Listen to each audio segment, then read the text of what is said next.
Look around you right now. Most men today share the same disease, and I'm willing to bet you've seen it everywhere. They desperately want to look harmless. Watch them.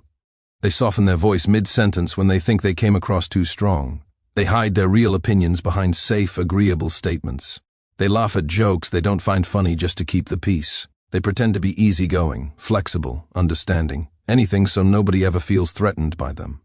And when you ask them why they do this, they'll tell you they're just being polite, respectful, considerate. But you and I both know what it really is. It's fear. Fear of conflict, fear of rejection, fear of standing out, fear of being labeled as too much, too intense, too difficult. They've convinced themselves that blending in is a virtue, that making everyone comfortable is success, that being liked by strangers is more important than being respected by the people who matter. But then there's you. You don't beg to be understood. When someone misunderstands your intentions, you don't chase them down the street trying to explain yourself. You don't twist yourself into uncomfortable shapes just to make other people feel comfortable around you. You move differently. You speak differently. You carry yourself differently. And because of that, modern society has only one label ready for you: intimidating. You've heard it before, haven't you? Maybe not to your face, but you felt it. People say things like, "He's cold. He's too intense. There's something off about him. I can't really read him." Now let me ask you something. Did you hurt these people? Did you threaten them? Did you do anything to deserve being labeled as dangerous? No. You just refused to shrink yourself for their comfort. And that alone was enough. Here's what Niccolò Machiavelli would say if he could observe your life right now. He wouldn't care how friendly you seem on the surface. He wouldn't care how many people you smile at or how polite you are in conversations. He would ask one question. Is this man easy to control? Because in a world built on manipulation, social pressure, and emotional blackmail, a dangerous man is not the one who shouts the loudest or makes the biggest scene. A dangerous man is the one who cannot be easily bent, bought, or bullied into submission. And that kind of man, he always disturbs the weak. Think about it. Your calmness under pressure makes people nervous. Your refusal to explain yourself irritates people who are used to extracting explanations. Your ability to see through games, manipulation tactics, and fake behavior. It doesn't make you popular. It makes you dangerous. Now, this video is not about fake alpha behavior. I'm not here to teach you how to puff your chest out or how to act tough in front of strangers. That's performance. That's insecurity dressed up as confidence. This is about something much quieter, much darker, and far more real. This is about the conviction in your eyes that makes people look away. This is about the way you read people without them knowing they're being read. This is about the scars you carry that change the way you move through the world, the silence you're completely comfortable sitting in, the discomfort you deliberately choose, the opinions you've stopped caring about, and the mystery you protect like it's classified information. These are not trends you picked up from social media. These are signals, deep signals that reveal something about who you've become. So today, we're breaking down 7 signs you have a dangerous, intimidating personality through the cold, calculating eyes of Machiavelli himself. And if you recognize yourself in these signs, understand this. You were never meant to live like a harmless ornament collecting dust on someone's shelf. You were meant to live as a man. Others think twice before trying to control. Before we dive in, I want you to drop this affirmation in the comments. I choose strength over comfort. Let's go. Number 1, eyes of conviction. The first place a dangerous man reveals himself is not in his words, it's in his eyes. And you know exactly what I'm talking about, don't you? Your eyes don't wander around the room looking for social permission before you speak. You don't scan people's faces trying to figure out if they approve of you. Your gaze is steady, controlled, and completely unapologetic.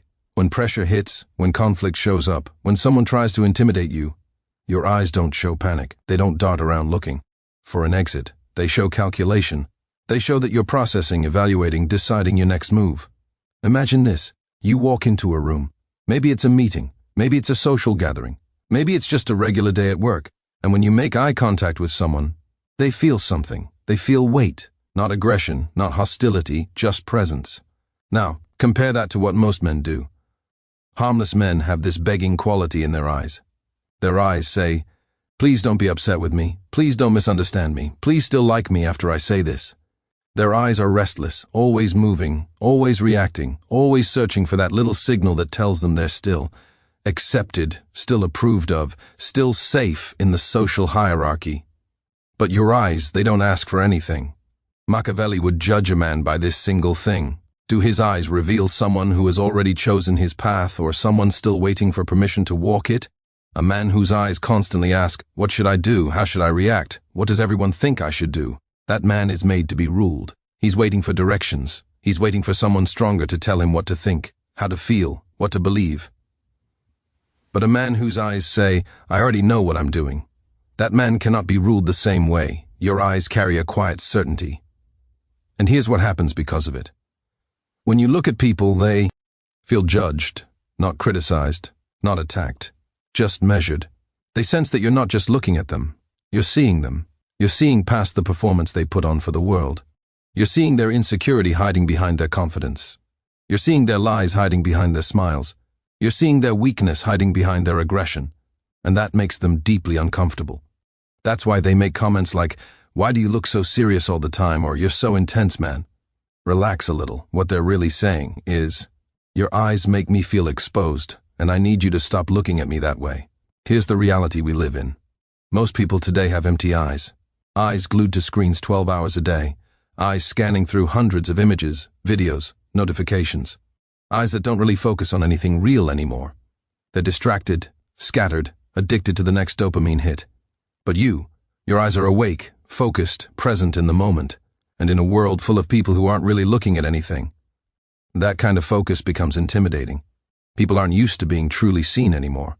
They're used to being glanced at, ignored, or superficially flattered. But when someone actually sees them, really sees them, it triggers something primal. It makes them want to either run or submit. Your conviction shows up in your eyes before you even speak. People can tell you've already made decisions about who you are and where you're going. They can tell you're not asking for permission or approval. And that, my friend, is what makes you dangerous to people who need others to stay uncertain and easy to control. In a world of empty, addicted eyes, conviction itself looks dangerous. Drop this affirmation in the comments. My gaze never wavers. Number 2, you read people beyond their words. Here's something you've probably noticed about yourself. Most people only hear words, but you're watching patterns. Let me ask you, when someone's talking to you, are you just listening to what they're saying, or are you also watching how they're saying it? You notice things most people completely miss. That slight hesitation before someone tells a lie. That over-explanation when someone's trying to hide something. That instant shift in tone when the power dynamic in the room changes. You also remember things. And this is key. You remember who only shows up when they need something from you. You remember who mysteriously disappears when you need them. You remember who completely changes their personality depending on who's watching. And here's what separates you from everyone else. You don't always react in the moment. That's the part people don't understand about you. You don't call people out right there on the spot. You don't make a scene. You don't confront them immediately. You just file that information away silently, carefully. You allow people to complete their entire performance. You let them finish their act, and then quietly, without announcement, you adjust your distance from them. Maybe you slowly cut them off. Maybe you just stop trusting them with important information. Maybe you keep them around but never let them close again. Now, Machiavelli lived in a world built on betrayal, ambition, and hidden motives. He understood that a ruler lives or dies based on one skill, how clearly he can see human nature. You're doing the exact same thing in modern life. You're scanning every interaction for loyalty, for fear, for greed, for envy. You're tracking people's motivations, even when they don't know they're revealing them. And no, this doesn't make you paranoid. There's a massive difference between paranoia and observation. Paranoid people see threats that don't exist. They imagine conspiracies everywhere. They think everyone's out to get them. But you're just observant. You see threats that actually do exist, but that everyone else is too naive, too distracted, or too desperate for approval to. Notice. You watch body language. You listen to tone changes. You pay attention to who someone becomes when they think nobody important is watching. You notice how people treat service workers. You notice how quickly they talk badly about people who aren't in the room. You notice how fast they switch sides when it benefits them. And here's what absolutely drives manipulative people crazy about you. Their weapons don't work on you. Think about the tools manipulators use. Guilt, flattery, fake charm, emotional manipulation, playing the victim. They throw these tactics at you, and it's like watching someone try to use a key that doesn't fit the lock. It just doesn't work. You see exactly what they're doing, and your face shows them that you see it. So, what do? They accuse you of being too critical, too analytical, too cold. They say you're overthinking things or reading too much into situations. But what they really mean is, I can't control you the way I control everyone else. And that's a problem for me. See, most people want to be taken at face value. They want you to just believe whatever they say without question. They want you to accept their words as truth and ignore everything else. But you don't do that. You measure people's actions against their words. And when those two things don't line up, you know exactly which one to trust. That makes you dangerous to anyone who relies on deception. That makes you dangerous to anyone who needs you to stay naive and easy to fool. Because once you see the game they're playing, you can't be played the same way anymore. When people realize you see through them, they stop seeing you as harmless. Drop this affirmation in the comments. I see beyond words. Number 3, your battle scars changed your aura. Let me tell you something about your personality. Life forced this into you. Let me guess what you've been through. You've known real financial pressure, the kind that keeps you awake at 3 in the morning doing math in your head. The kind that makes you check your bank account multiple times before buying something basic like groceries. You've been betrayed by people you trusted, people you would have gone to war for, people you defended when others talked behind their backs, people you thought had your back no matter what, and then one day you realized they were never really on your side at all. You've experienced humiliating losses, failures that made you question everything about yourself, times when you fell so hard you didn't know if you'd get back up. And here's the worst part. There were periods in your life where no one came to save you, no safety net, no rescue team, no family stepping in with money, no friends offering solutions, just you and the mess and the choice. You had 2 options in those moments, collapse or harden. You chose to harden. Those experiences didn't just teach you lessons you could write in a journal. They physically rebuilt you from the inside out. They changed your nervous system. They changed how you process threats. They changed how you evaluate people. You stopped expecting fairness from the world. You stopped believing everyone has good intentions. You stopped handing out access to your inner world like free samples at a grocery store. Now, here's what Machiavelli understood that most people don't. He trusted men who had seen chaos far more than men who grew up in comfort and safety. Why? Because a man who's never been tested is just a theory. You don't know how he'll react under real pressure. He folds the moment reality stops being polite to him. But a man who's been shaped by storms, that man is harder to move, harder to scare, harder to manipulate. You carry that now. It's in everything you do. Even when you're completely calm, there's a heaviness to your presence. People feel it without understanding what they're feeling. You don't react to small drama because you've seen actual problems. Someone complaining about their coffee order being wrong doesn't move you. Someone gossiping about who said what at a party doesn't get your energy. Someone having a meltdown over minor inconveniences doesn't pull you into their chaos. Why? Because you've dealt with real issues. You've been in situations where the stakes actually mattered. So when people bring you small manufactured drama, you just look at them like, is that it? That's what you're upset about. And they can feel that. They sense you're not impressed by their performance. They sense you've seen darkness and survived it. People don't know how to label what they're feeling around you, so they just keep their distance. They sense something but can't name it. Your scars are invisible, but they're written all over you, in the way you move through spaces, in the way you don't panic when plans fall apart, in the way you handle pressure without falling apart or blaming everyone around you. You know what rock bottom tastes like, so threats don't shake you the way they shake people who've always had a cushion to land on. You've been broke before. You've been betrayed before. You've been broken before, and you survived every single time. Now you carry that survival like invisible armor. Soft people look at you and feel uncomfortable because they sense you've been through fire. They haven't. They've been protected, sheltered, given participation trophies, told they're special just for existing. So when they meet someone who's been forged by real pain, they don't know how to relate. They don't have the reference points. They might call you jaded. They might say you're too guarded, too defensive, too closed off. But what they don't understand is that your walls exist for a reason. You didn't build them out of fear. You built them out of experience. Your scars don't make you bitter. They make you immune. And immunity always looks dangerous to the infected. Drop this affirmation in the comments. Pain forged my power.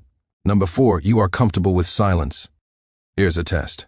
Can you sit in complete silence for 5 minutes without feeling the need to grab your phone, turn on music, or start a conversation? Most people can't. Soft men treat silence like it's a threat to their existence. But you treat silence like a weapon. You don't feel this burning urge to talk just to fill empty space. You don't perform emotions to entertain people around you. You can sit in complete silence without feeling insecure about it, while everyone else in the room is scrambling to say something, anything, just to break the uncomfortable quiet. You're just sitting there calm, present, completely unbothered. And here's what happens next. This is the interesting part. When you stay quiet, other people start revealing themselves. They can't help it. They start justifying decisions you never questioned. They start oversharing details you never asked for. They laugh nervously at things that aren't funny. They over-explain simple things that needed no explanation. They feel the pressure of your presence, not your volume. Your silence creates a kind of vacuum in the conversation, and most people rush to fill it. They are uncomfortable with the weight of it. But you just let the silence sit there heavy and thick, and you watch what people do with it. That's power. Machiavelli understood this deeply. Power often lies in what you hold back, not in what you express. A ruler who talks too much reveals too much. He shows his hand, he exposes his strategies, he gives away his position. But a ruler who listens carefully and speaks selectively, that man is dangerous because no one knows what he's actually thinking. You've learned this maybe without anyone teaching it to you directly. You've learned that your words carry more weight when you use fewer of them. You've learned that people actually listen more carefully when you're not always talking. And when you do finally speak, it lands differently. It's not background noise, it's not filler, it's signal. But here's how people misinterpret your silence. They say things like, "Why are you so serious? You make everything so intense. Come on, say something. Why are you so quiet?" What they really mean is, your silence is forcing me to hear my own weakness, and I need you to start talking so I can stop feeling this discomfort. They're uncomfortable because silence reveals things. It reveals their nervousness. It reveals their desperate need for external validation. It reveals how much they depend on constant noise and stimulation to avoid being alone with their own thoughts. You don't have that problem. You're comfortable in your own head. You've done the work of sitting with yourself. You've faced your demons in the quiet. So silence doesn't scare you anymore. Most people are terrified of silence because it forces them to confront themselves. But you've already had that confrontation multiple times. So now silence is just another tool you use.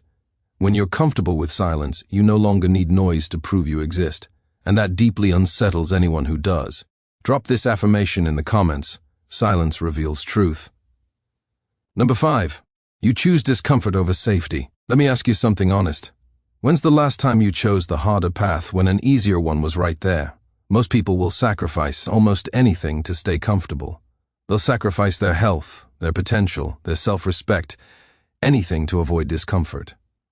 But you're built differently. You're willing to sacrifice comfort itself to become unbreakable. You train your body when it would be so much easier to sleep in. You work on your projects when you absolutely don't feel like it. You say yes to hard things, physical pain, mental challenges, ambitious risks that scare you. While everyone around you is constantly looking for the path of least resistance, you're deliberately choosing the path with the most resistance. Why do you do this? Let me tell you what you already know deep. You don't trust a life that's too easy. You know that comfort comes with a hidden price tag, and that price is dependence, fragility, and slow decay. Every time you choose the easy option, you get a little weaker. Every time you avoid discomfort, you become a little more fragile. Every time you take the shortcut, you lose a piece of the edge that keeps you sharp. You know this. You've seen it happen to people around you. So, you do hard things on purpose. You wake up at 5:00 in the morning when you could sleep until 8. You push through workouts that actually hurt. You take on projects that terrify you. You put yourself in situations that force you to grow, instead of staying in situations where you're already comfortable. Machiavelli observed something critical about power. The men who prepare during peace are the ones who survive during war. You live like the storm is always coming. You're not waiting for life to force you to be strong. You're choosing strength now before you need it. You're strengthening your body so it doesn't fail you when it matters. You're sharpening your mind so you can think clearly under pressure. You're cutting off habits that make you weak, soft, dependent. And here's what most people don't understand about you. You're not doing any of this to impress anyone. You're not posting your workout stats for likes. You're not bragging about your discipline at parties. You're doing it because you understand that the world is fundamentally unpredictable. And when things go sideways, and they always eventually do, you want to be the kind of man who's ready. Your discipline makes regular people uncomfortable. They feel exposed standing next to someone who consistently does what they know they should do but keep avoiding. So they need to label you.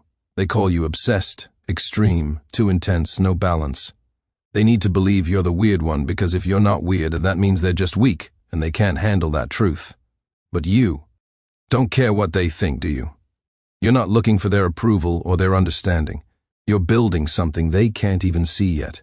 You're preparing for battles they don't even know are coming. While everyone else is optimizing for short-term comfort, you're optimizing for long-term resilience.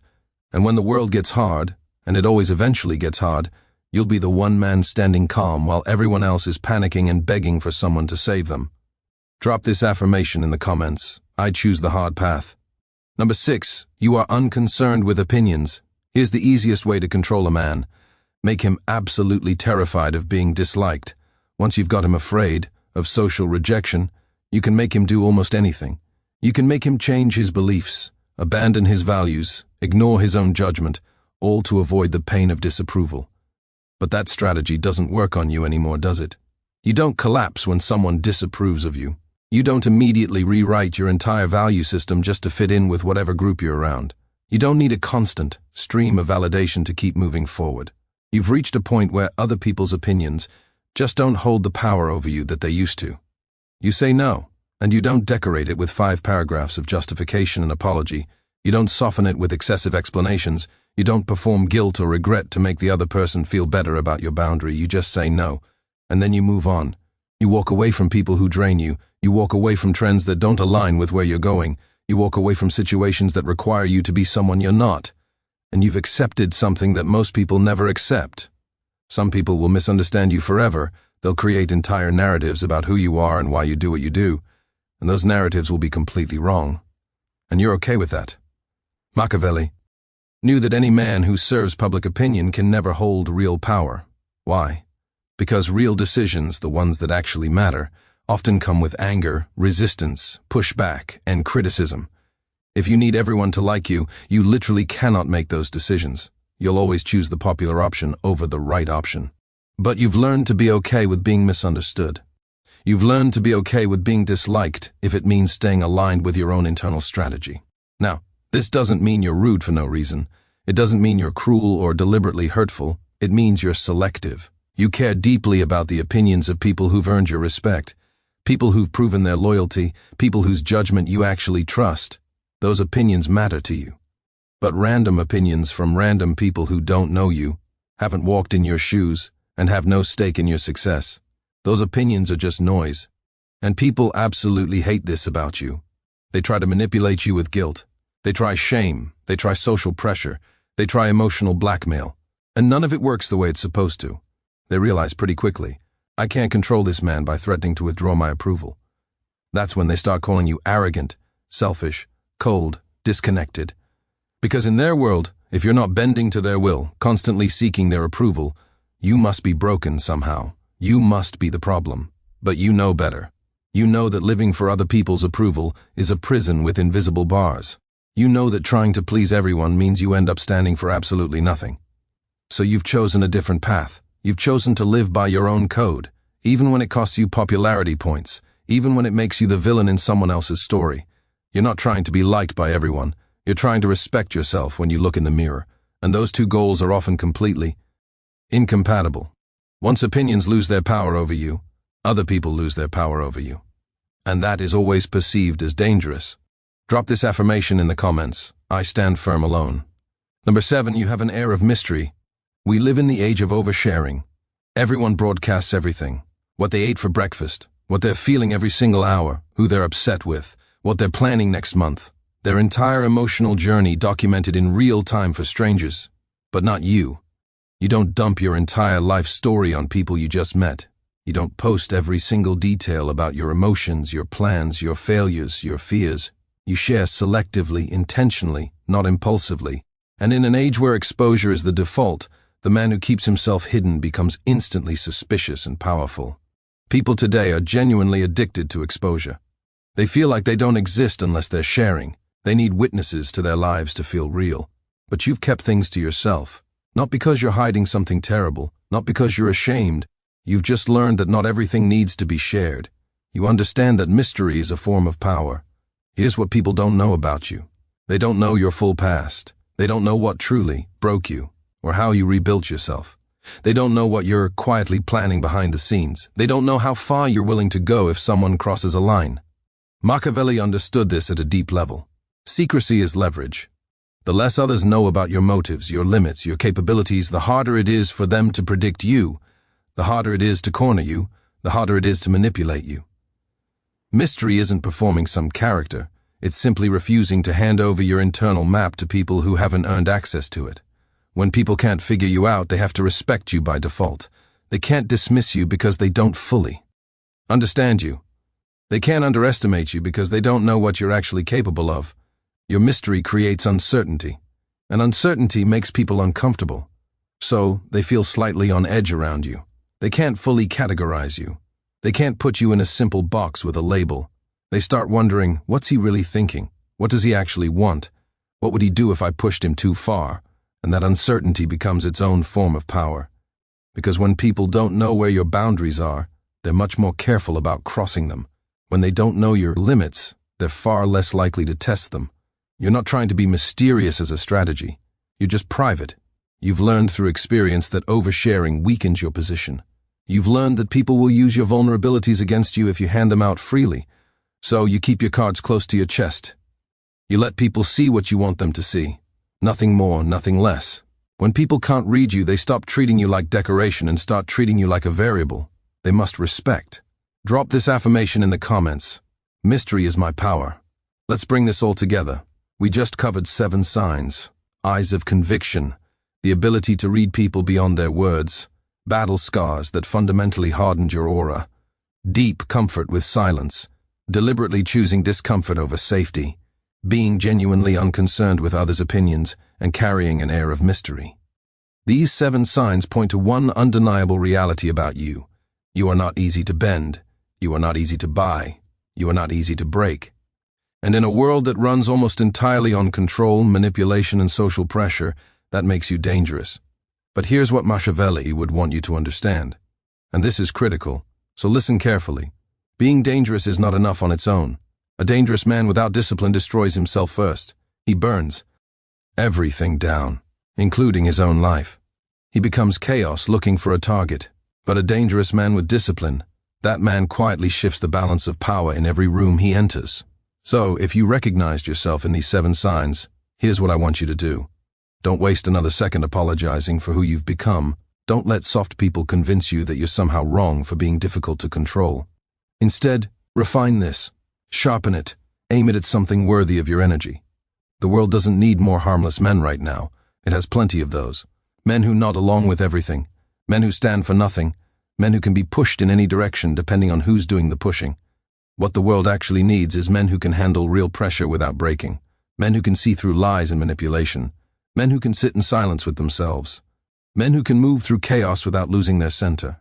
You were never designed to be comfortable to everyone around you. That was never your purpose. You were designed to be effective, to be resilient, to be someone who cannot be easily manipulated, bought off, or scared into submission. That's not a personality flaw. That's your edge. That's your advantage in a world full of people who fold at the slightest pressure. If you want to turn this intimidating presence into cold strategy, into real leverage, into genuine control over the direction of your life, you know what to do. Subscribe to this channel, stay here, keep watching, because I'm going to keep giving you the lessons that most people are too fragile, too comfortable, too scared to hear. This is not content for everyone. It's content for men who are ready to stop apologizing and start operating from a position of strength. Drop this final affirmation in the comments. I am built unbreakable. I'll see you in the next one.